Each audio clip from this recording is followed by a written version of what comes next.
یہ جملہ سنتے ہی زارا کے دل پر جیسے تیر لگا۔ اسے یاد آیا کہ اس کی امی کتنا کہتی تھی، لیکن وہ موبائل میں مست رہتی تھی۔ کسی نہ کسی طرح زارا نے روٹی بیلنے کی کوشش کی، لیکن روٹی گول بننے کے بجائے دنیا کا نقشہ بن گئی۔ جب دانیال اور اس کے والد کے سامنے وہ ٹیڑھی کہیں سے جلی اور کہیں سے کچی روٹی آئی تو دانیال نے کچھ نہیں کہا، لیکن اس کے چہرے کے تاثرات بتا رہے تھے کہ اسے روٹی پسند نہیں آئی۔ سسر نے ایک نوالا لیا اور کہا، بیگم ذرا اچار لانا، روٹی کچھ سخت ہے۔ زارا شرمندگی سے پانی پانی ہو گئی۔ وہ بھاگ کر اپنے کمرے میں آئی اور بستر پر گر کر پھوٹ پھوٹ کر رو دی۔ اس نے اپنا موبائل اٹھایا۔ اس کا دل چاہا کہ وہ اپنی امی کو فون کرے اور کہے کہ امی مجھے یہاں سے لے جائیں، مجھے نہیں رہنا یہاں، لیکن اسے اپنی امی کی وہ بات یاد آئی، جب سسرال جاؤ گی تو لگ پتہ جائے گا، وہاں کوئی نخرے نہیں اٹھائے گا۔ زارا کو اپنی غلطی کا احساس ہو گیا۔ اسے سمجھ آ گیا کہ میکے کی آزادی اور لاڈ صرف وہیں تک تھے۔ اب وہ ایک گھر کی بڑی بہو ہے اور اسے اپنا گھر سنبھالنا ہی ہوگا۔ سر پر آئی ذمہ داری اور عزم نو، زارا نے رو کر دن گزارنے کے بجائے حالات کا مقابلہ کرنے کا فیصلہ کیا۔ اس نے سوچا، اگر میں موبائل کا استعمال فالتو چیزوں کے لیے کر سکتی ہوں تو اپنی اصلاح کے لیے کیوں نہیں؟ اسی رات جب سب سو گئے، زارا نے اپنا موبائل نکالا، لیکن اس بار اس نے انسٹاگرام اور فیس بک نہیں کھولا، بلکہ یوٹیوب پر سرچ کیا، آٹا گوندنے کا صحیح طریقہ، گول اور نرم روٹی بنانے کا راز اور کم وقت میں کچن سنبھالنے کے طریقے۔ وہ رات بھر ویڈیوز دیکھتی رہی، چھوٹی چھوٹی باتیں نوٹ کرتی رہی کہ پانی کتنا ڈالنا ہے، آٹے کو کتنا مکھی دینا ہے اور توے کا درجہ حرارت کتنا ہونا چاہیے۔ اگلی صبح وہ شاہین بیگم کے اٹھنے سے پہلے صبح کے 5:30 بجے کچن میں پہنچ گئی۔ اس نے یوٹیوب کی ٹپ کے مطابق آٹے میں تھوڑا تھوڑا پانی ڈال کر گوندنا شروع کیا۔ اس بار آٹا بالکل صحیح گوند گیا۔ اس نے آٹے کو 15 منٹ کے لیے سیٹ ہونے کے لیے رکھا۔ جب اس نے روٹی بنائی تو وہ بالکل گول اور پھولی ہوئی بنی۔ جب ناشتے کی میز پر دانیال اور اس کے والد بیٹھے تو گرم اور نرم روٹیاں دیکھ کر سسر کے چہرے پر مسکراہٹ آ گئی۔ واہ شاہین، آج تو روٹی بہت نرم اور لذیذ بنی ہے، بالکل تمہارے ہاتھ جیسا ذائقہ ہے۔ یہ میں نے نہیں، زارا نے بنائی ہے۔ دانیال نے زارا کی طرف دیکھا اور آنکھ سے اسے تمز اپ کا اشارہ کیا، جس سے زارا کا حوصلہ آسمان کو چھونے لگا۔ کچھ مہینے گزر گئے۔ زارا نے آہستہ آہستہ کچن کے سارے کام، صفائی ستھرائی اور گھر کا انتظام سنبھالنا سیکھ لیا تھا، لیکن اس کا اصل امتحان ابھی باقی تھا۔ سردیوں کے عروج پر سسرال میں ایک بڑی دعوت کا اہتمام کیا گیا۔ دعوت سے ایک دن پہلے شاہین بیگم اچانک تیز بخار اور جوڑوں کے درد کی وجہ سے بستر پر گر پڑی۔ نن ثنا ابھی کالج میں تھی اور اسے کام کا کوئی تجربہ نہیں تھا۔ زارا امی کی طبیعت بہت خراب ہے، وہ اٹھ بھی نہیں پا رہی ہیں۔ اب اتنے سارے مہمانوں کا کھانا کیسے بنے گا؟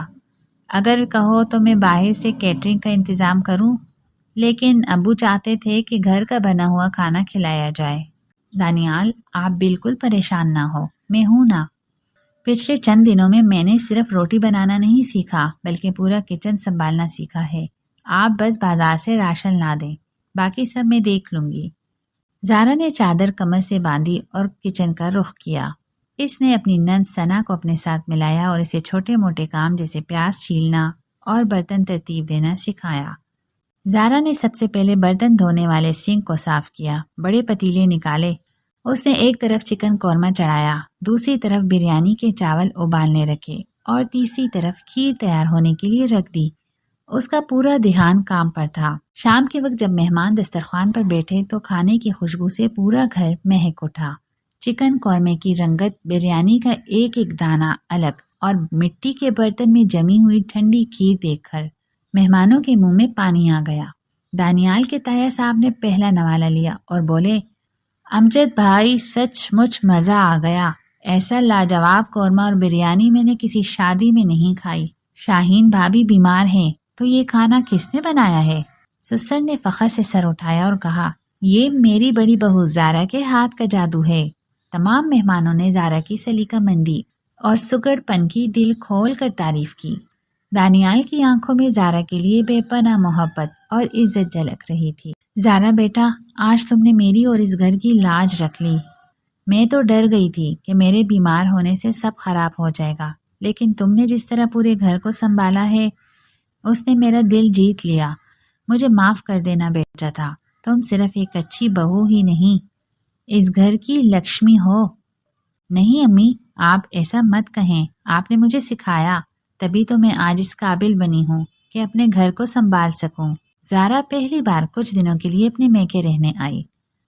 امی، آپ آج کچن میں نہیں جائیں گی، آپ آرام سے لاؤنج میں بیٹھیں، آج آپ کی بیٹی آپ کو اپنے ہاتھ سے کھانا کھلائے گی۔ زارا کچن میں گئی، اس نے تیزی اور سلیقے سے منٹوں میں آٹا گوندا، گول گول روٹیاں بنائیں، آلو گوشت کا بہترین سالن تیار کیا اور میز پر سجا دیا۔ برتن دھو کر کچن کو چمکا دیا۔ جب نصرت بیگم اور امجد صاحب نے کھانا کھایا تو وہ یقین ہی نہیں کر پا رہے تھے کہ یہ وہی زارا ہے جو چائے کا ساس پین بھی سیدھا نہیں رکھتی تھی۔ زارا بیٹا، مجھے تو یقین ہی نہیں آ رہا، یہ معجزہ کیسے ہوا؟ تم تو پورا دن موبائل میں گھسی رہتی تھی، میری کوئی بات بھی نہیں سنتی تھی، آج تم اتنی سکڑ اور سلیقہ مند کیسے بن گئی؟ امی، آپ سچ کہتی تھیں کہ میکے اور سسرال میں بہت فرق ہوتا ہے۔ میکے کی محبت اور ماں باپ کا لاڈ ہمیں شہزادی بناتا ہے، جہاں ہمارے نخرے اٹھائے جاتے ہیں اور ہم سست ہو جاتے ہیں، لیکن سسرال کی ذمہ داری ہمیں ایک ملکہ بناتی ہے جو اپنے پورے گھر اور پورے قلعے کو سنبھالتی ہے۔ جب میں وہاں گئی اور مجھ پر ذمہ داری آئی تو مجھے احساس ہوا کہ اگر میں نے خود کو نہ بدلا تو میں اپنے والدین کی تربیت پر داغ لگاؤں گی۔ میکے کے مزے اپنی جگہ سچے ہیں امی، لیکن سسرال میں کام کر کے سب کا دل جیت لیا، اور سب کا دل جیت کر جو عزت اور سکون ملتا ہے اس کا کوئی مقابلہ نہیں۔ سسرال کا فرق انسان کو ایک مکمل اور مضبوط عورت بنا دیتا ہے۔